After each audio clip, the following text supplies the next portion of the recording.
Zombies जो जाग उठते हैं कब्र से, खून पीने वाले पिशाच जो आते हैं सीधे नर्क से, इंसान जो जिंदगी और मौत की कश्मकश में फंसे हुए हैं कि उन्हें जन्नत मिलेगी या जहन्नुम।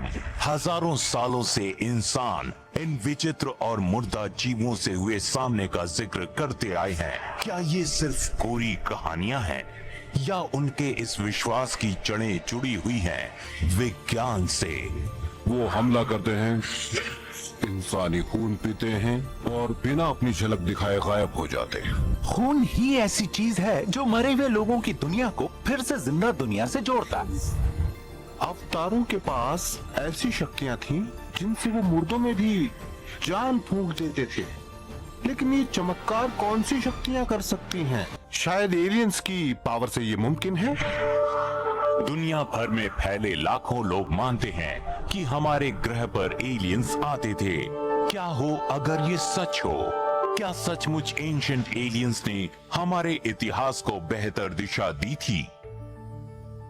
अगर ये सही है तो धरती पर फैली मुर्दों की कहानियों से क्या एलियंस का कोई संबंध है? वो कौन थे? वो पीछे क्या छोड़ गए?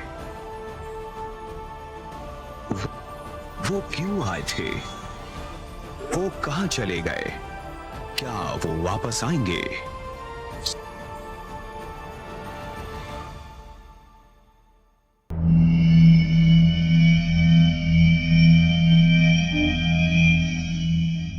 थीब्स इजिप्ट यानी मिस्र, यहाँ नील नदी के पश्चिमी किनारे के साथ साथ मौजूद है वैली ऑफ द किंग्स।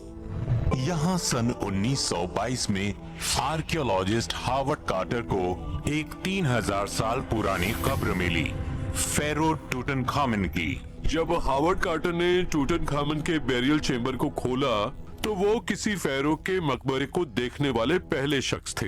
ईसा पूर्व सन 1333 में फेरो की मौत के बाद से इसे किसी ने नहीं छुआ था। ये टूम्ब राजा के साजो सामान से भरा हुआ था। इसके पीछे विचार ये था कि आप उस दुनिया में जो चीजें चाहते हैं उन्हें कब्र में रख लें, वो दूसरी दुनिया में भी आपको मिलेंगे। और इसी विचार की अगली कड़ी थी ये मानना कि टूम्ब ऐसी मैजिकल मशीन है जो हमें दूसरी दुनिया तक ले जाती है। मृत्यु पश्चात टूटनखामन की यात्रा को आरामदायक बनाने के लिए बेरियल चेम्बर की दीवारों और छतों को मिस्र की पवित्र किताब बुक ऑफ द डेड के छाया चित्रों से सजाया गया है। बुक ऑफ द डेड ऐसे मंत्रों को संजोए है जो मृत्यु और उसके बाद होने वाले पुनर्जन्म से जुड़े हैं। इसके पीछे ये वजह थी कि जिस शख्स की मृत्यु हुई थी उसे जादुई तरीके से दूसरी दुनिया पहुंचा दिया जाए, और क्योंकि अगला जन्म लेने से पहले आपको बहुत से लेखों जोखों और अदालतों से गुजरना होता है। उन्हें कई शैतानों का सामना करना पड़ता है, दैत्याकार कॉकरोचों से लेकर अजीब प्राणियों तक जिनके सर की जगह चाकू लगे होते हैं। आपके भयानक सपने जिंदा हो जाते हैं। और बुक ऑफ द डेड की कई खासियतों में से एक ये है कि ये आपको बताती है कि कैसे इन शैतानों से निपटना है। टूटनखामन की कब्र के अंदर आर्कियोलॉजिस्ट्स को एक ताबूत भी मिला जिसमें जवान राजा का लेपों से संरक्षित किया गया शरीर था और उनके महत्वपूर्ण अंगों को निकालकर जार में बंद कर दिया गया था। कई प्राचीन मिस्र वासियों की तरह ही सम्राट टूट को इसी विश्वास के साथ मम्मी में तब्दील किया गया था कि दूसरी दुनिया में दाखिल होते वक्त उनका शरीर फिर से हरकत करने और बोलने लगेगा। यहाँ ऐसी मान्यता देखने को मिलती है जिसमें मृत सम्राट के प्रधान होने और तारों से जुड़े होने की बात को कब्र में भी बरकरार रखा गया है, क्योंकि एक दिन आत्मा अपने मृत शरीर में वापस लौट आएगी। प्राचीन मिस्रवासी मानते थे कि यह कब्र दरअसल एक वाहन है जिस पे सवार होकर मृत शरीर कब्र से बाहर अपनी अनंत यात्रा के दौरान अपनी आत्मा को प्राप्त करता है। आज हम जो रिवाज अपनाते हैं उसमें एक ताबूत होता है जिसे जमीन में दफना दिया जाता है। इस तरह मृतक का अंतिम संस्कार पूरा हो जाता है। लेकिन वो इससे भी आगे की सोचते थे। मृत्यु का मतलब था फिर से आकाशीय देवी की कोख में समा जाना, जिनका नाम था न्यूइट। उन्हें मिल्की वे यानी आकाश गंगा से दर्शाया जाता है और इस रिवाज के जरिए आप असल में फिर से तारे बन जाते हैं। माना जाता था कि मृत्यु के बाद आत्मा सितारा बन जाती है। मृत शरीर को संरक्षित रखने का प्रचलन या एम्बामिंग मिस्र वासियों ने शुरू नहीं की थी। ऐसे संरक्षित शरीरों के अवशेष चिली और पेरू में भी मिले हैं, जिनका समयकाल ईसा से 5000 साल पहले है। वो कौन सी चीज थी जो प्राचीन मानव को मौत के बाद भी शरीरों को संभालने के लिए मजबूर करती थी? क्या उन्हें सचमुच आत्मा का धरती पर अपने शरीर में लौट आने का यकीन था? अगर हाँ, तो उन्होंने अपनी जिंदगी में ऐसा क्या देखा था जिससे उन्हें ऐसा होना मुमकिन लग रहा था? हम सब जानते हैं कि इंसान शुरू से ही मानते आए हैं कि जब हम मर जाते हैं तो तारे बन जाते हैं। मिस्रवासी भी यही मानते थे। आप खुद से ये सवाल कीजिए, आखिर हमारे पूर्वजों को ये विचार कहां से मिला होगा कि हमारे मरने पर हमें सितारों की दुनिया या किसी दूसरी दुनिया में भेजा जाएगा? क्या आपको ये विचार एलियंस की देन नहीं लगता है? जो तकनीकें इस्तेमाल की गई हैं, वो देवताओं ने एंशिएंट इजिप्शियंस को दी थी, जो आकाश के रखवाले थे। पर ये आकाश के रखवाले कौन थे? अगर प्राचीन एस्ट्रोनॉट थियरिस्ट्स का कहना माने तो ये हार्ड मास और खून से बने एलियंस ही थे। टूटनखामेन के शरीर पर की गई जांच से पक्का हो गया है कि वो अखेनाटन का ही बेटा था, यानी वो विवादास्पद इजिप्शियन फेरो जिसे अक्सर ही एक लंबे और अनोखे सिर के साथ दिखाया गया है। अपने पिता की तरह ही किंग टूटनखामेन और उनकी बहन मेरिटाटन की खोपड़ी भी थोड़ी अजीब आकार की लगती है। आर्कियोलॉजिस्ट्स ने पता लगाया है कि मिस्र में टूटनखामन या उनकी सिस्टर, जिनका ये स्टैचू है मेरिटाटन का, दोनों का सिर बहुत ही अजीब ढंग से काफी लंबा था। हम सोच में पड़ जाते हैं कि क्या वो ऐसे दिखने वाले एलियंस की नकल करते थे या फिर वो खुद ही एलियंस थे और यही उनका कुदरती रूप था। जजमेंट डे यानी कयामत का दिन यहूदी, ईसाइयों और मुस्लिम मान्यताओं में यही वो दिन है जिसके खत्म होने पर ईश्वर पृथ्वी पर वापस आएंगे और सभी जिंदा और मरे हुए लोगों के कर्मों का हिसाब करेंगे, जिसके लिए जिंदगी में किए गए पाप और पुण्य को परखा जाएगा। ज्यादातर धर्मों में ये कट्टर विश्वास है कि ईश्वर की वापसी के वक्त कुछ घटनाएं घटेंगी जिनमें एक महायुद्ध और सारे प्राणियों का विनाश शामिल है। मुर्दे फिर से जी उठेंगे और सारी आत्माओं का उनके शरीर से मिलन हो जाएगा। फैसले के दिन हर इंसान को अपने कर्मों का हिसाब देना होगा, हर उस शब्द के लिए जो उन्होंने कहा है, हर उस काम के लिए जो उन्होंने जाने अनजाने में किया है। उस दिन ईश्वर जिंदा और मुर्दा सभी की आत्माओं को परखेंगे और इस ग्रह पर बिताई गई जिंदगी को जांचेंगे। यहूदी मानते हैं कि कुछ शुरुआती लोगों को छोड़कर बाकियों की आत्मा को करीब 1 साल तक परखा जाएगा। उनकी जिंदगी को पाप पुण्य के तराजू में तोला जाएगा। जिंदगी में उन्होंने क्या सीखा, फिर उन्हें अगले सफर पर भेज दिया जाएगा। इसी तरह इस्लाम के मुताबिक भी जब सब कुछ खत्म हो जाएगा तो अल्लाह उन्हें फिर से जिंदा कर देंगे उनके कर्मों का हिसाब करने के लिए। अच्छे मुसलमानों को जन्नत नसीब होगी और बुरे मुसलमानों को जहन्नुम की काली दुनिया में भेज दिया जाएगा। ईसाई मानते हैं कि ईसा मसीह ईश्वर के बेटे थे और वो कयामत के दिन पृथ्वी पर वापस आएंगे और सभी आत्माओं के भाग्य का फैसला करेंगे, फिर चाहे वो जिंदा हो या मुर्दा। शायद इसी वजह से ईसाई मानते हैं कि मृत्यु के बाद इंसान के शरीर को जलाने के बजाय दफन करना चाहिए। लेकिन क्या दुनिया में बनी कब्रें और ताबूत एक दिन खुल जाएंगे? क्या वाकई मुर्दे जी उठेंगे? परंपरागत ईसाई मान्यता के मुताबिक ईश्वर इंसान को ताजा बने गर्भ और अविनाशी आत्मा को जोड़कर बनाते हैं और इस तरह रॉ मटेरियल यानी शरीर और आत्मा के मिलन से इंसान का जन्म होता है। इसलिए पुनर्जागरण के दिन मुर्दों को एक बार फिर जिंदा किया जाएगा ताकि फैसले के वक्त इंसान शरीर और आत्मा के अपने पूरे रूप में मौजूद हो, जैसा कि उसे शुरू में बनाया गया था। पुनर्जागरण के दिन हम देखेंगे कि मुर्दों की आत्माएं फिर से अपने शरीर में दाखिल होंगी और मुर्दे फिर से जी उठेंगे और इस काम को शायद खुद ईश्वर जेनेटिकली अंजाम देंगे। इतिहास में मौजूद सभी प्राचीन सभ्यताओं में भी माना जाता था कि कयामत का दिन आएगा और उनके देवता वापस आएंगे। प्राचीन मेसो अमेरिका में एज़टेक्स मानते थे कि पंखों वाले देवता जिन्होंने इस विश्व को बनाया था, बुराई के खात्मे और शांति बहाल करने के लिए एक दिन वापस आएंगे।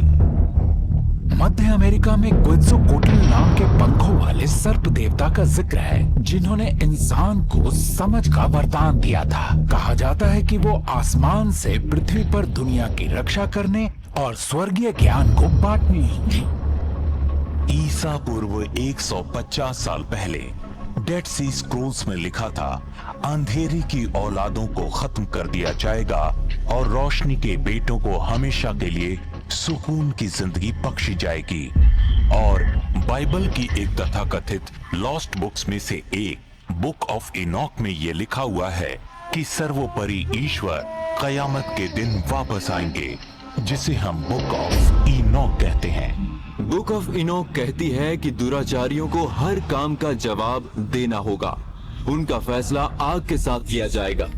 इंसान का बेटा 10,000 आग उगलते भयानक एंजल्स के साथ आएगा जो इंसानों के भाग्य का फैसला करेंगे। बाइबल कहती है कि अंतिम फैसले के बाद नई जन्नत बनाई जाएगी, नई पृथ्वी बनाई जाएगी और जन्नत से एक नया जेरूसलम नई पृथ्वी पर उतरेगा। ये नया जेरूसलम एक क्यूबिकल सिटी होगी जो करीब 2400 किलोमीटर लंबी, चौड़ी और ऊंची होगी, जिसे सच्चे सोने से बनाया जाएगा। कई लोग इसे किसी किस्म की स्पेसशिप या यूएफओ के रूप में देखेंगे। लेकिन क्या बाइबल की फाइनल जजमेंट की इस कहानी का कोई एलियन कनेक्शन है? क्या ऐसा हो सकता है कि एक दिन दूसरी दुनिया के लोग यानी हमारे एलियन पूर्वज एक बार फिर हमसे मिलने आएंगे? प्राचीन एस्ट्रोनॉट थियरीज तो यही मानते हैं। कुछ हजार साल पहले एलियंस हमारे ग्रह पर आए थे। उन्होंने आर्टिफिशियल म्यूटेशन के जरिए शुरुआती मानवों को बनाया और किसी एक दिन वो फिर लौटेंगे और शायद जजमेंट डे को वो ये देखने आएंगे कि जो काम उन्होंने हमें सौंपा था वो पूरा हुआ या नहीं।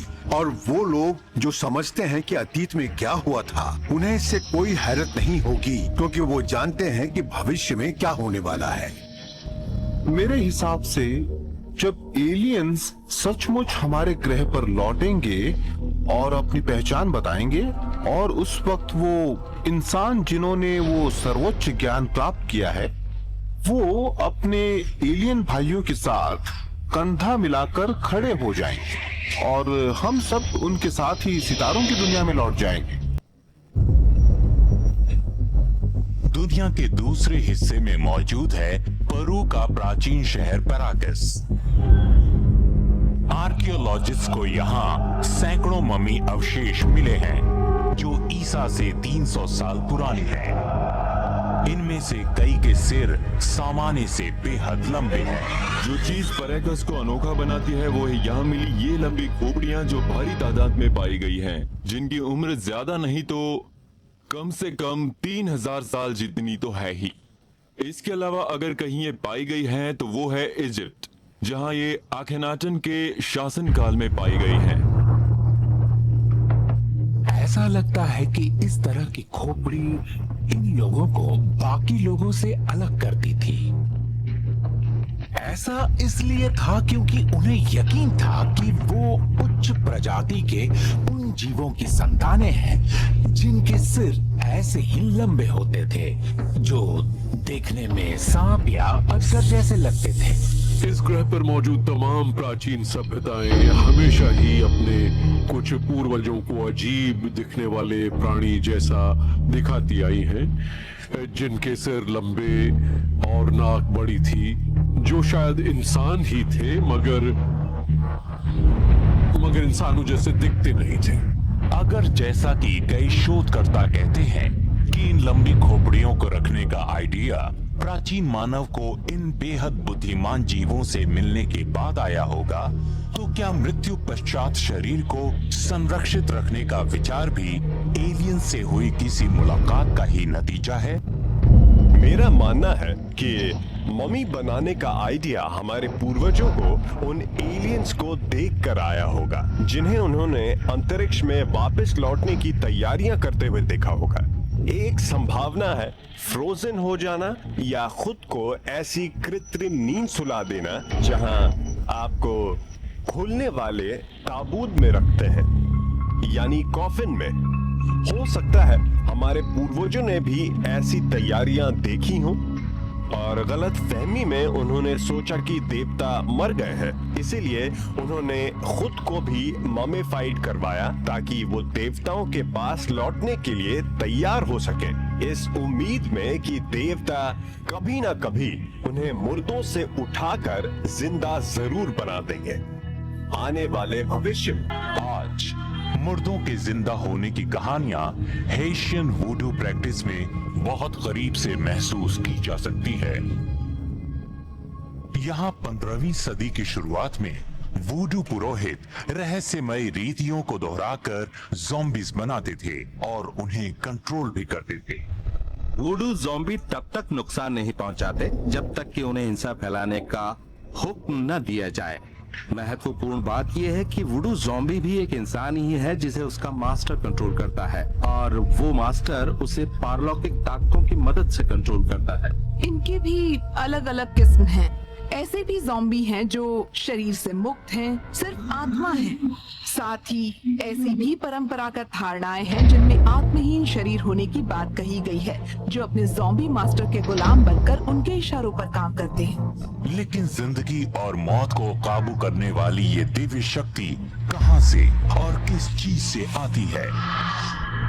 प्राचीन एस्ट्रोनॉट थियरिस्ट मानते हैं कि ऐसे सबूत मौजूद हैं जिनसे इंसानों और अजनबी दुनिया के प्राणियों की बातचीत का पता चलता है, और इस बातचीत में बिचौलिए का काम करते थे प्रीस्ट्स, शामन्स, विच डॉक्टर्स या डेमिगॉड्स। कई धर्मों में इस काम में माहिर लोगों के नजरिए को समझने के कई तरीके थे जो अंतरिक्ष में संपर्क कर सकते थे। उदाहरण के लिए अमेरिका के मूल निवासियों में शामन्स और शामनिज्म का जिक्र मिलता है। उनके बारे में माना जाता था कि ये लोग हमारी साधारण दुनिया और आध्यात्मिक दुनिया के बीच पुल का काम करते थे। ये पूरी तरह मुमकिन है कि कुछ शुरुआती डॉक्टर्स में वो लोग भी शामिल थे जो एलियन से ये विद्या सीखते थे, इसलिए उनके पास वो ज्ञान था जिसने उन्हें बाकी दुनिया के मुकाबले ऊंचा मुकाम हासिल करने में मदद की। मध्य अफ्रीका में मौजूद है डेमोक्रेटिक रिपब्लिक ऑफ कॉन्गो। इस रहस्यमयी जमीन पर दुनिया के दूसरे सबसे लंबे वर्षावनों का कब्जा है।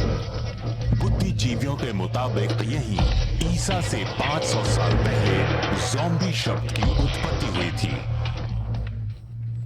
ज्यादातर आर्कियोलॉजिस्ट और लैंग्वेज एक्सपर्ट्स के मुताबिक प्राचीन अफ्रीकी नज़ाम्बी शब्द का प्रयोग किसी की प्राइमरी स्पिरिट के लिए करते थे।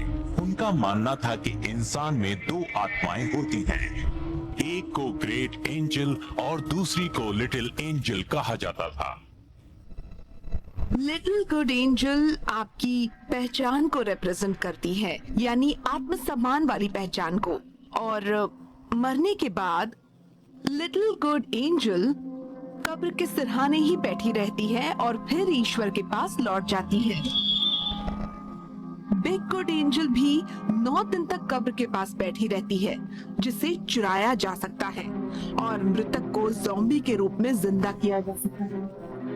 यानी वो आत्मा जो जिंदगी और मौत के बीच की राह पर हुकूमत करती है, जिसे गेरे कहा जाता है। गेरे कब्रिस्तान की आत्मा नहीं होती, ना ही ये मौत का सूचक है। दरअसल ये कब्रिस्तान के दरवाजे का सूचक है। जब कोई मरता है तो ये कब्रिस्तान के दरवाजे खोलता है ताकि हम जिंदगी से आगे मौत के रास्ते पर बढ़ सकें, लेकिन इसके साथ ही मौत से वापस जिंदगी में लौटने के रास्ते को भी खोल देता है। इसलिए गेरे को ही ज़ॉम्बीज के लिए जिम्मेदार माना जाता है।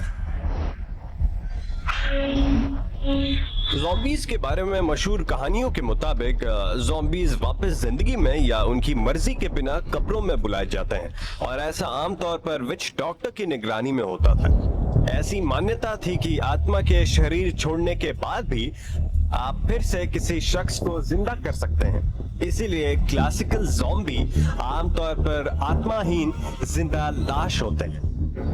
ज्यादातर सभ्यताओं में मुर्दों के उठ खड़े होने की बात कही गई है। इन किस्सों की गूंज पहली सभ्यता यानी मेसोपोटामिया में भी सुनाई देती है और प्राचीन इजिप्ट में भी, और यही कहानियां मेसो अमेरिका में भी मशहूर है और सेंट्रल और ईस्ट एशिया में भी। ईसा पूर्व सन 300 में प्राचीन चीन में खौफनाक ज़ॉम्बी जैसे प्राणियों की कहानियां कही जाती थीं, जिन्हें कहते थे चौंगशी। ये नाम, जिसका अनुवाद करने पर मतलब निकलता है स्टिफ कॉर्प्स, यानी जिद्दी लाश। माना जाता था कि चौंगशी दिन में ताबूत में रहता था या फिर गुफा जैसी अंधेरी जगह में छिपा रहता था, लेकिन रात होते ही ये जीव अपने परिवार वालों की महक से उन्हें ढूंढने की कोशिश करते थे। उनकी चमड़ी सड़ी गली होती थी, लंबे लंबे नाखून होते थे। उन जीवों में समझ नहीं होती थी, लेकिन उनमें चीजों को सूंघने और सुनने की जबरदस्त क्षमता होती थी। नॉर्स महागाथाओं में ड्रॉगर ऐसा इंसान था जो जिंदगी भर पाप करता था। मरने के बाद वो फिर से जिंदा हो जाते थे और जिंदा लोगों का शिकार करते थे। कई जगहों के अंतिम संस्कार में ये कोशिश की जाती है कि ज़ॉम्बी के जिंदा होने की संभावना पर बंदिश लगा दी जाए, उन्हें कभी न लौटने दिया जाए। शायद कब्र पर पत्थर शुरुआत से इसीलिए रखे जा रहे हैं ताकि वो फिर जमीन पर ना आ पाए। कई तरह की खूंटियों से शव को कब्र में बांधा जाता था या बॉडी को काट दिया जाता था ताकि वो जिंदा ना हो सके। सिर को काट कर या जलाकर हड्डियों को अलग अलग बिखेर दिया जाता था, और ये कुछ इस डर से कि कहीं ये प्राणी, ये जीव वापस ना लौट आए। अप्रैल सन 1983, जगह कैलिफोर्निया में कार्मेल। यहाँ इस खूबसूरत कोस्टल हाईवे के साथ साथ 27 साल की जेसिका हेन्स अपनी दोस्त की कार में पैसेंजर सीट पर बैठी थी और वो उत्तर में स्थित सैन फ्रांसिस्को की ओर जा रहे थे। हम एक खूबसूरत ड्राइव पर निकले थे। मुझे सिर्फ इतना याद है कि मैंने कहा था कि जरा वो देखो। अचानक ही ड्राइवर कार का संतुलन खो बैठा और कार एक पेड़ से टकरा गई। जेसिका की दोस्त को सिर्फ मामूली सी चोटें आईं, लेकिन जेसिका गंभीर रूप से घायल हो गई। फिर अगली चीज जो मुझे याद है वो ये कि मैं एक एम्बुलेंस में थी। मैं महसूस कर सकती थी कि कुछ बहुत ही बुरा हुआ है। मौत के नजदीक जा पहुंची जेसिका को सर्जरी के लिए ले जाया गया, जहां उन्हें एक अद्भुत अनुभव हुआ। शाम को मुझे महसूस हुआ कि कोई रूम में दाखिल हुआ है। आने वाला कोई बेहद खास था। मुझे लगा कि मैं एक अलग ही आयाम में दाखिल हो सकती हूँ, और टेलीपैथी के जरिए उस आवाज ने कहा, अगर तुम ठीक होना चाहती हो तो सब ठीक हो जाएगा। मैं जानती थी कि मैं अपने शरीर को छोड़ने वाली हूँ, फिर भी मैंने जवाब दिया हाँ। और एक झटके में मैं नई दुनिया में पहुंच गई। मेरा शरीर मेरे साथ नहीं था, मैं एक रोशनी का बिंदु भर थी। कुछ ही देर में जब मैं अपने इस नए रूप का अनुभव कर रही थी, तब मुझे एक रोशनी दिखाई दी। फिर मुझे उस रोशनी में खींच लिया गया ट्रैक्टर बीम की तरह, और मैं उसमें समा गई। वहाँ लाखों करोड़ों सितारे झिलमिला रहे थे। सब कुछ बहुत खूबसूरत था और मुझे लगा मैं घर आ गई, मैं घर पहुँच गई। मुझे और भी बहुत सारे अनुभव हो रहे थे, इस दुनिया के बारे में, लोगों के बारे में, जहाँ मैं काम करती थी, जो कुछ मैंने किया उस सब के बारे में। वहाँ दूसरे लोगों की मौजूदगी का भी एहसास हो रहा था, जिनके होने का आभास बहुत ही सुखदायक था। कोई आदमी या औरत नहीं, सब कुछ ऊर्जा से भरा हुआ लग रहा था। अपनी जिंदगी पर नजर डालने के बाद मुझे लगा कि मैं वापस जाना चाहती हूँ। दूसरे हजारों की तरह मौत को करीब से देखने के तजुर्बे की तरह जेसिका की कहानी में भी वो समान बातें थी। चमकती हुई सफेद रोशनी, गेटवे या टनल का आभास, अपने चाहने वालों की मौजूदगी और सुकून और सुरक्षा का एहसास। ये काफी विचित्र बात लगती है कि ये सभी लोग एक ही चीज के बारे में बता रहे हैं। ये टनल, ये इफेक्ट, एक जगह से दूसरी जगह जाने की काबिलियत, और ये सभी एक ही रास्ते पर आगे बढ़ने की बात कर रहे हैं। जितने ज्यादा लोगों को ये नियर डेथ एक्सपीरियंस होता है, हमें उतने ही ठोस सबूत देखने को मिलते हैं कि ये विचार यानी नियर डेथ एक्सपीरियंस बिल्कुल सच है। यूनानी दार्शनिक प्लेटो ने अर्थ नाम के सिपाही की कहानी को कुछ इस तरह बयान किया था। प्लेटो ने बताया कि लड़ाई में मारे जाने पर उसकी आत्मा उसके शरीर से निकलकर कई देवताओं के साथ एक रोशनी से भरी टनल से होती हुई एक रहस्यमय जगह पर पहुंच गई। देवताओं ने अर्थ को दिखाया कि अच्छी आत्माएं जन्नत में भेजी जाती हैं और उन्हें आलीशान जिंदगी नसीब होती है, लेकिन बुरी आत्माओं को ऐसी जगह भेजा जाता है जहां पहले उन्हें सजा दी जाती है, फिर उन्हें शुद्ध करके पुनर्जन्म के लिए भेज देते हैं। दिलचस्प बात यह है कि वो ये नहीं बताते कि सजा या आलीशान जिंदगी कैसी होती है। वो सिर्फ तरीका बताते हैं कि आत्माएं पुनर्जन्म लेती हैं। ये एक बिल्कुल ही स्वतंत्र विचार था, एक नए एहसास से भरी बात थी। यूनानी समाज में भी आत्मा को अमर माना जाता है, वो बार बार जन्म लेती रहती है। मजेदार बात यह है कि ये सभी सबूत आत्मा के होने की ओर इशारा कर रहे हैं। दूसरे शब्दों में ऐसा लगता है कि इस शरीर के अलावा भी हमारा एक आध्यात्मिक वजूद है जो मौत के बाद भी जिंदा रहता है, जो मौत से भी बढ़कर है, और हमारा वो हिस्सा कभी भी खत्म नहीं होता। क्या बार बार सामने आने वाले मौत के करीब होने के ये अनुभव सचमुच मौत के बाद जिंदगी का कोई सबूत है? ऐसा सबूत जो आत्मा के अमर होने की बात दोहराता है। क्या वाकई अच्छाई को आखिर में सराहा जाता है और बुराई को सजा मिलती है, या ये सभी सबूत किसी और ताकत की ओर इशारा करते हैं, यानी एलियंस की ओर? सभी लोग बात करते हैं इस व्हाइट लाइट एक्सपीरियंस की। ऐसा लगता है कि ये लोग एक से दूसरी अवस्था में जाने की बात को महसूस करते हैं, और जब ऐसा होता है तो वो ऐसी जगह से होकर गुजरते हैं जिसे हम कहते हैं वर्म होल। भारतीय धार्मिक मान्यताओं जैसे हिंदुओं, बौद्धों और जैनियों में जो अटूट विश्वास है, वो एक प्राचीन तिब्बती अभिलेख में भी मिलता है, जो बताता है कि दूसरी दुनिया के लिए हमारी तैयारियां कैसी होनी चाहिए। ये टेक्स्ट बताता है कि हमें अपने मस्तिष्क में मौजूद वर्म होल पर ध्यान केंद्रित करना चाहिए। उसी के जरिए आत्मा कॉस्मिक यूनिवर्स का सफर तय करती है। अगर हम इसमें कामयाब हुए तो आत्मा को मुक्ति मिल जाती है, और अगर नाकामयाब हुए तो फिर से जन्म लेना पड़ता है। ऐसा लगता है जैसे हमें ये आत्मज्ञान हो कि मौत के साथ ही हम इस वजूद को छोड़कर दूसरी दुनिया में दाखिल हो जाएंगे। ते वक्त शायद हम अपने आप को विश्व के दूसरे सिरे पर पाएंगे। मौत के बाद दुनिया के कई रस्म रिवाज इस दुनिया से दूसरी दुनिया में जाने की बात करते हैं, ऐसी दुनिया में लौटने की जो हमारा असली घर है। हम समझ सकते हैं कि ये संभावना बिल्कुल हो सकती है। दोनों तरह की दुनिया का एक साथ वजूद मुमकिन है। अलग अलग आयामों की अलग अलग परतों में एक साथ दोनों दुनिया सांस ले रही होंगी। लॉ ऑफ बायोजेनेसिस में सन 1864 में प्रकाशित हुआ था कि केमिस्ट और माइक्रोबायोलॉजिस्ट लुई पैस्टुअर ने प्रमाणित किया है कि जिंदगी पिछली जिंदगी से ही वजूद में आती है, न कि किसी बेजान चीज से।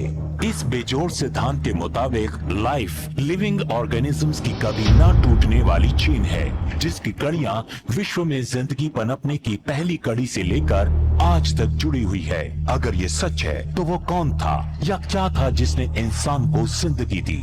इस ग्रह पर मौजूद हर जिंदगी के तार आपस में जुड़े हुए हैं और हमारी अपनी जिंदगी भी इस ग्रह पर फूटने वाली जिंदगी के पहले अंकुरों से जुड़ी हुई है। शायद मुर्दों में से फिर किसी को जिंदा करने की ताकत की सबसे मशहूर कहानी होली बाइबल के न्यू टेस्टामेंट में दर्ज है। सेंट जॉन के गॉस्पेल के मुताबिक ये घटना घटी थी एल आइजारिया में, जो जेरूसलम से 3 किलोमीटर की दूरी पर है। माना जाता है कि जीसस ने 4 दिन से मृत पड़े एक व्यक्ति को जिंदा कर दिया था। बाइबल में लिखा है जीसस इतने भावुक हो गए थे कि रो पड़े जब उन्होंने कब्र को देखा था और मैरी और मार्था का रोना सुना था, तो उनका दिल भर आया। फिर उन्होंने लैजरस को उठाकर जिंदा करने की ठान ली, इसीलिए वो कब्र के दरवाजे की ओर बढ़े और फिर सचमुच आवाज देकर लैजरस को पुकारा और बाहर आने के लिए कहा। मेरे ख्याल से विज्ञान के पास कोई जवाब नहीं है कि लैजरस कैसे जिंदा हुआ था। ऐसा लगता है जैसे लैजरस की आत्मा फिर से उसके शरीर में समा गई हो, क्योंकि वो कोई चलता फिरता मुर्दा या लाश नहीं, बल्कि वही शख्स था जो वो पहले हुआ करता था। वो वापस जिंदा हो गया था। इसका मतलब ऐसे लोग थे जिनमें मरे हुए लोगों को फिर से जिंदा करने की ताकत थी। लेकिन ये चमत्कार कौन सी शक्ति कर सकती है? तो सवाल ये उठता है कि क्या ये कोई एलियन पावर थी? ओहागा, मेक्सिको। एक छोटी पहाड़ी श्रृंखला में मैदानों से दूर ऊंचाई पर मौजूद है मोंटी आल्बान के प्राचीन खंडहर। शोधकर्ता मानते हैं कि यहाँ ईसा से करीब 100 साल पहले ज़ैपोटेक इंडियंस माया सभ्यता के एक खून के प्यासे देवता की आराधना करते थे, जिनका शरीर आदमी और सर चमगादड़ का था। उस देवता को कामाजाट्स कहते थे। उनकी ये बनावट चौंकाने वाली है, आधा इंसान और आधा चमगादड़। ऐसा इंसान जिसका सिर चमगादड़ का है और उस पर पंखों जैसा एक लबादा है, जिसकी लाइनिंग में हड्डियों जैसे निशान बने हुए हैं। मेक्सिको के ओहाका इलाके में रहने वाले ज़ैपोटेक लोग मानते हैं कि पंखों वाला ये प्राणी चमगादड़ जैसा जीव रात में निकलता है, शिकार पर हमला करता है, उसका खून पीता है और बिना किसी की नजर में आए गायब हो जाता है। ये एक ऐसा मानव रूपी चमगादड़ है जिसकी आराधना की जाती है, जिसमें उन्हें अपने खून की बलि चढ़ाई जाती है। इसके लिए वो खुद को काटते थे और फिर खून को कटोरे में भर लेते थे और उसे देवता को चढ़ाते थे।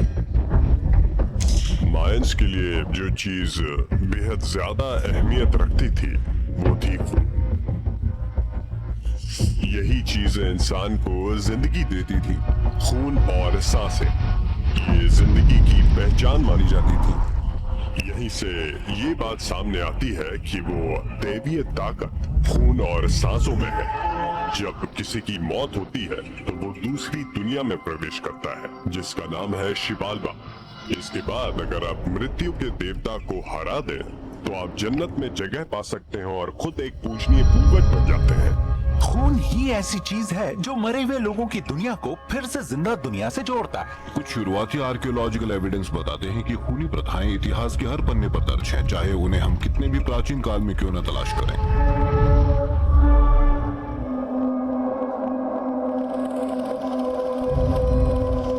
कथाओं और कहानियों में पारलौकिक ताकतों में वही लक्षण बताए गए हैं जैसे वैम्पायर्स में होते हैं, और ये कहानियां हर सभ्यता का हिस्सा रही हैं। उदाहरण के लिए हिंदू लोक कथाओं में बेताल नाम की मशहूर शैतानी आत्मा जो शवों को चुराकर अपने कब्जे में लेना चाहती है।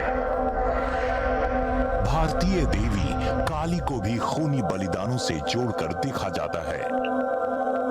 काली विध्वंसक शक्ति है और उन्हें एक अलग ही आकृति में दिखाया जाता है, जिसके कई हाथ हैं और उनके हर हाथ में खड्ग है।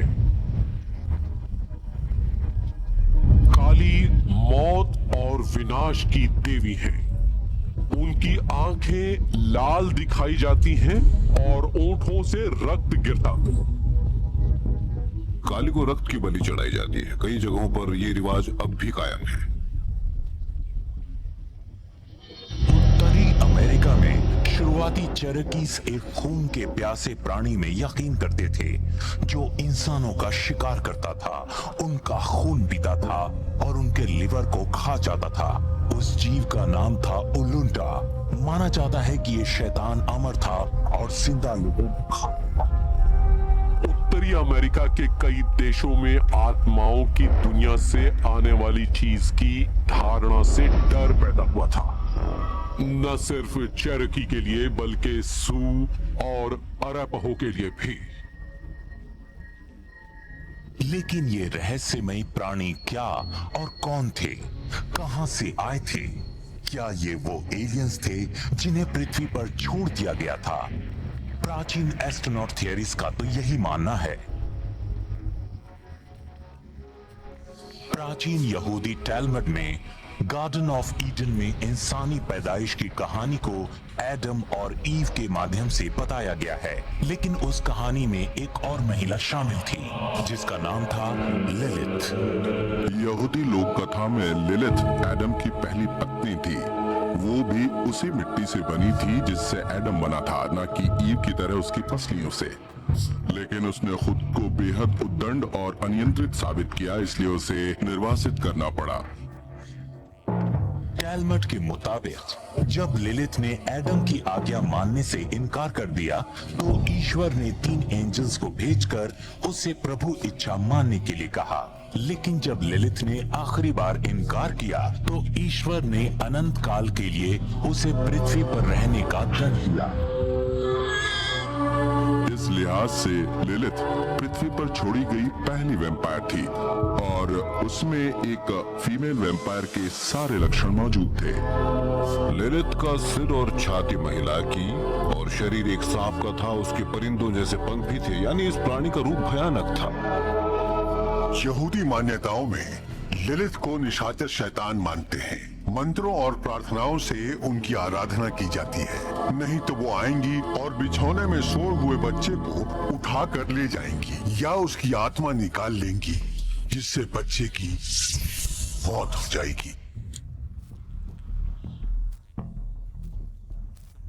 लेकिन ये समझ नहीं आता कि खून चूसने वाले इन जीवों की कहानियां दुनिया भर के प्राचीन इतिहास में इतनी मशहूर क्यों है?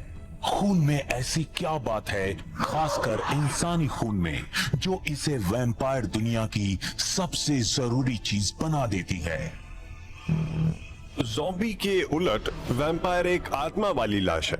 ऐसी लाश जिसकी आत्मा ने शरीर को छोड़ने से इनकार कर दिया हो। शायद इसीलिए क्योंकि मरने वाला वो शख्स इतना बुरा, शैतानी और जिद्दी था जिसने अपनी बुराई के दम पर दूसरी दुनिया में जाने से इनकार कर दिया हो, फिर चाहे वो स्वर्ग हो या न। वैम्पायर इस दुनिया का हिस्सा नहीं है और ना ही दूसरी दुनिया से उनका ताल्लुक है। वो इन दोनों के बीच की दुनिया से जुड़े हैं और यही वजह है कि वैम्पायर के ज्यादातर किस्सों और कहानियों में वैम्पायर की आत्मा को मुक्त करते हुए दिखाया जाता है ताकि वो अपने आगे के सफर पर जा सके। शायद खून और इसकी अनोखी केमिस्ट्री मिलकर किसी तरह के कॉस्मिक फ्यूल का काम करते हैं। वो फ्यूल जो जिंदा और मुर्दा को आपस में जोड़ता है, इंसान और हैवान को, इस दुनिया से दूसरी दुनिया को। माया सभ्यता में एक दिलचस्प रिवाज था कि सम्राट अपने पुरुष अंग को इस तरह काटता था कि उससे खून बहने लगे। काफी खून निकल जाने पर जाहिर है उसकी ब्रेन केमिस्ट्री में फर्क आ जाता था। इससे वो एक अनोखी अवस्था को छू लेता था। तभी वो एक विजन देखता था जिसके जरिए देश के भविष्य का पता चलता था। जब इंसान मरने वाला हो या ऑल्टर्ड स्टेट में हो तो दूसरी दुनिया से जुड़ जाता था। पूरी दुनिया में सितारों से संपर्क को स्वीकारा जाता था कि वहां से कोई जमीन पर उतरा था, फिर उसने इंसानों को बनाया और एक दिन हम भी उन्हीं की दुनिया में लौट जाएंगे। खून ही इंसान को जीवन शक्ति देता है और ये एलियंस के लिए भी एक अहम चीज है। हमारा खून बेहद खास है, इसलिए मुझे लगता है कि ये खूनी बलिदान इतने भी घिनौने नहीं थे जितने शुरुआती नजर में लगते हैं, और इनके जरिए एलियंस हमें बताना चाहते थे कि दरअसल हमारा खून कितना खास है। मौत के बाद की जिंदगी के बारे में जो गाथाएं और कहानियां प्रचलित हैं, जिनकी गवाही हजारों सालों से अनगिनत सभ्यताएं दे रही हैं, क्या ये मनगढ़ंत हैं या ये तथाकथित कहानियां वाकई एक करिश्माई सच्चाई हैं जिन्हें हमारे पूर्वजों को एंशिएंट एस्ट्रोनॉट्स ने बताया था? हो सकता है हमारी मौत के बाद ही हमें हमारी असली पहचान मिल सके, वो पहचान जो हमें बता सके कि इस घर के साथ साथ दूसरी दुनिया में भी हमारा एक घर है।